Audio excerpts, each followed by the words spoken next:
దమయపర్తి train Palakollu 10-15 వార్డులు ముంచేసేటువంటి దుఃఖదాయని train.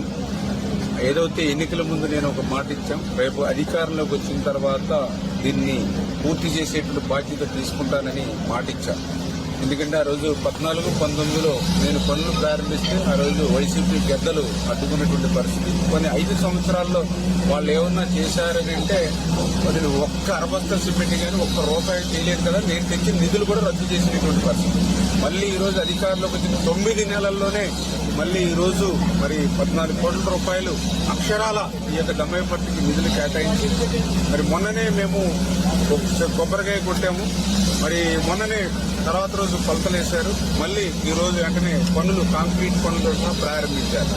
అంటే మాట ఇస్తే ఆ మాటను నిలుపుకోవడానికి ఈ యొక్క దమయపర్తి డ్రైనే ఒక ఉదాహరణ అనే విషయాన్ని సందర్భంగా తెలియజేసుకుంటూ, ఇది క్లిష్టమైనటువంటి పని, ఊబిలో చేసేటువంటి పని.